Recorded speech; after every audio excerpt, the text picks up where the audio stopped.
Good morning guys, જય માતાજી. તો સ્વાગત છે તમારું અમારા નવા બ્લોગમાં. તો આજે છે નવમું નોરતું અને બુધવાર છે અને આજે રામનવમી પણ છે.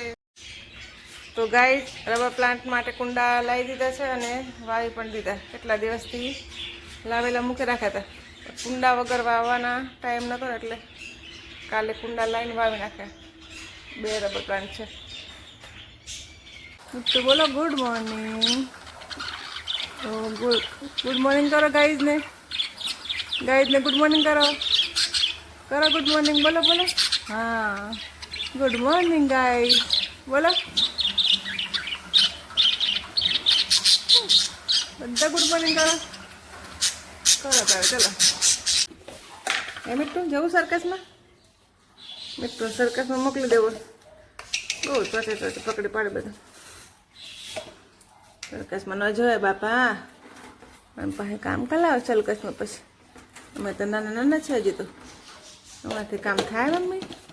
અમારાથી કામ ના થાય મમ્મા કહે દે. અમે નાના નાના છે હજી. તો અમને કશું ખબર નહીં પડતી. ખાલી ચોચ મારતા એકલી જ આવલા મને તો. ચોચ પટ્ટલીમાં લેવાની. તો ગાય જ હવે કચરા વાળીને પોતું કરીને પછી નાવા જઉં છું. તો ગાય જ અત્યારે હું નાઈને આવી છું. હવે હું દીવાબત્તી કરું છું. મળીએ પછી. તો ગાઈઝ આજે પ્રસાદીમાં શીરો બનાવું છું. સોજીનો શીરો.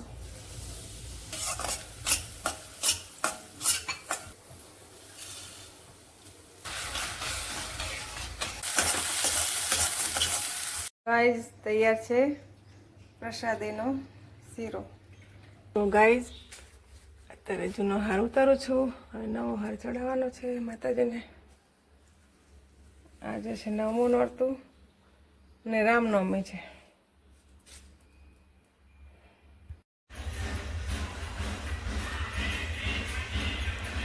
તો ગાઈઝ માતાજીને નવો હાર ચડાવી દીધો. આજે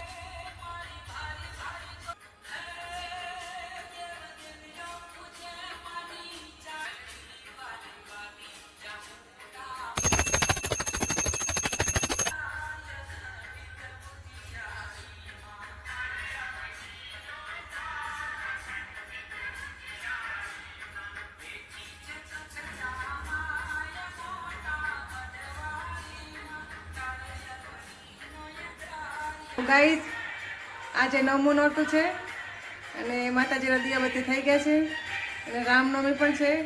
તો સર્વ માય ભક્તોને મારા તરફથી જય માતાજી, જય શ્રી રામ. તો ગાઈઝ તમે પણ કરી લેજો માતાજીના દર્શન. જય માતાજી.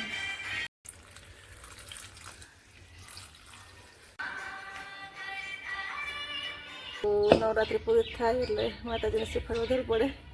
ત્યાં નવમનું શ્રીફળ છે. તો ગાઈસ શ્રીફળ વધારું.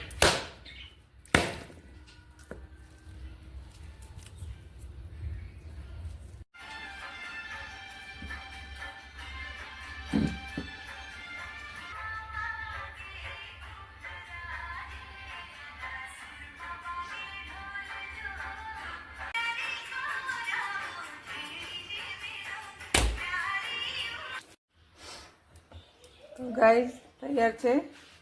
રોટલી બને છે. અહીંયા શાક બની ગયું છે. ભીંડાનું દહીંવાળું શાક છે. અહીંયા ચા બને છે ગાઈસ. ચલો. તો ગાઈસ આજે છે રામનવમી અને રામનવમીના દિવસે અમે આ સુશોભન કર્યું છે.